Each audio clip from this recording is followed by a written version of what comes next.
दोस्तों, एक tyre manufacturer जो अक्सर डिफेंसिव सेक्टर का हिस्सा माना जाता था, अब Q3 फाइनेंशियल ईयर 2026 में काफी इम्प्रेसिव नंबर्स दिखाने लगा है। अपोलो टायर्स ने रेवेन्यू, मार्जिन्स और फ्यूचर कैपेक्स प्लान्स के साथ मार्केट को एक स्ट्रॉन्ग ग्रोथ आउटलुक दिया है। आज हम समझेंगे कि ये टर्न अराउंड किस वजह से हो रहा है और इसका लॉन्ग टर्म इम्पैक्ट क्या हो सकता है। अपोलो टायर्स ने अपना Q3 financial year 2026 results announce किए, जहां कंसोलिडेटेड रेवेन्यू लगभग 7,743 करोड़ रुपीस तक पहुंच गया है, जो प्रीवियस ईयर के कंपैरिजन में 11.8% का ईयर ऑन ईयर ग्रोथ दिखता है। नेट प्रॉफिट यानी पैट भी लगभग 40% से ऊपर सर्ज हुआ है। ऑपरेटिंग प्रॉफिटेबिलिटी यानी एबिटडा मार्जिन भी इम्प्रूव हुई है, जो एक हेल्दी साइन है। ये रेवेन्यू और मार्जिन इम्प्रूवमेंट दिखाता है कि कंपनी ने कॉस्ट ऑप्टिमाइजेशंस और प्राइसिंग डिसिप्लिन पर अच्छा फोकस किया है, जिससे प्रॉफिट्स पर पॉजिटिव इम्पैक्ट पड़ा है। अपोलो टायर्स ने एबिटडा मार्जिन को 15% तक एक्सपेंड किया है, जो पिछले साल के सिमिलर पीरियड से बेटर परफॉर्मेंस बताता है। ये margin improvement raw material cost control और प्रोडक्ट मिक्स के इम्प्रूवमेंट की वजह से आया है। इससे इन्वेस्टर्स को ये सिग्नल मिलता है कि कंपनी प्रॉफिटेबिलिटी के साथ साथ ऑपरेशनल एफिशिएंसी को भी इम्प्रूव कर रही है। मार्जिन एक्सपेंशन का मतलब होता है कि कंपनी सेम रेवेन्यू पर ज्यादा प्रॉफिट जनरेट कर रही है, जो एक स्ट्रॉन्ग बिजनेस हेल्थ सिग्नल है। और अब सबसे बड़ा पॉइंट, कैपेक्स। कंपनी ने अपना आंध्र प्रदेश फैसिलिटी में 5,810 करोड़ रुपीस के एक्सपेंशन प्लान को इम्प्रूव किया है। इस कैपेक्स से पैसेंजर कार रेडियल यानी PCR टायर्स की कैपेसिटी 52% बढ़ेगी और बस रेडियल यानी TBR टायर्स 82% तक एक्सपेंड होंगे by financial year 2029।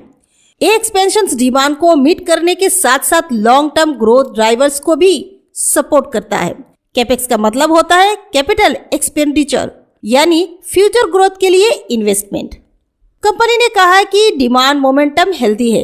Replacement market, exports और OEM चैनल्स यानी व्हीकल मैन्युफैक्चरर्स को सप्लाई तीनों में ग्रोथ दिख रही है। इंडिया के टायर मार्केट अब ऑटोमेटिव प्रोडक्शन रिवाइवल के साथ साथ ग्लोबल डिमांड रिबाउंड का बेनिफिट भी ले रहा है। ये diversified demand profile future stability के लिए पॉजिटिव है। अपोलो टायर्स का रेवेन्यू हिस्ट्री भी स्टेबल ग्रोथ दिखाता है।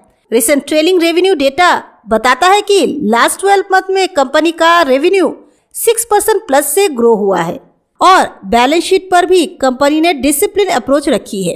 डेब्ट लेवल को मैनेज करते हुए ग्रोथ अपॉर्चुनिटीज पर इन्वेस्ट किया है। Q3 रिजल्ट्स के साथ इंटरिम डिविडेंड भी अनाउंस किया गया है, जो एक इन्वेस्टर फ्रेंडली सिग्नल है। पिछले कुछ क्वार्टर्स में कंपनी ने रॉ मटेरियल प्राइसिंग वॉलेटिलिटी और मार्जिन प्रेशर्स फेस किया था, जिससे प्रॉफिट लोअर था। लेकिन अब मार्केट कंडीशन और कॉस्ट कंट्रोल से प्रॉफिटेबिलिटी और कैश फ्लो इम्प्रूव हो रही है। प्रीवियस क्वार्टर का कंपैरिजन दिखाता है कि कंपनी ने सिस्टमेटिक इम्प्रूवमेंट्स किया है, जो लॉन्ग टर्म कॉम्पिटिटिवनेस को सपोर्ट करते हैं। ये कंसिस्टेंट रेवेन्यू, मार्जिन इम्प्रूवमेंट और स्ट्रॉन्ग कैपेक्स प्लान बताता है कि Apollo tyre futures demand capture करने के लिए प्रिपेयर्ड है। शॉर्ट टर्म ट्रेडर्स को Q3 अर्निंग्स रिएक्शन देखते हुए पॉजिटिव सेंटिमेंट मिल सकता है और लॉन्ग टर्म इन्वेस्टर्स के लिए capacity expansion strategy, strong domestic demand और एक्सपोर्ट प्ले एक ग्रोथ स्टोरी को सपोर्ट करती है। लेकिन tyre stocks global raw material pricing और ऑटो डिमांड साइकिल से भी सेंसिटिव होते हैं, इसलिए डिसिप्लिन रिस्क मैनेजमेंट जरूरी है। तो मैं आपसे पूछती हूँ, क्या आप अपोलो टायर्स को 2026 के टायर सेक्टर में टॉप ग्रोथ स्टॉक मानते हैं? कैपेक्स और मार्जिन इंप्रूवमेंट फ्यूचर प्रॉफिट को सस्टेन कर पाएंगे? और आपको क्या लगता है, global demand upswing tyre measures को और ऊपर ले जाएगा? कमेंट करके अपनी ओपिनियन जरूर बताएं। अगर आपको ये एनालिसिस यूजफुल लगा हो तो वीडियो को लाइक कीजिए, चैनल को सब्सक्राइब कीजिए और बेल आइकन दबाना ना भूलें, ताकि आपको मार्केट अपडेट्स और corporate analysis time to time मिलती रहे। मैं मिलूंगी अगले वीडियो में, तब तक के लिए फैक्ट्स पर इन्वेस्ट कीजिए, रूमर्स पर नहीं।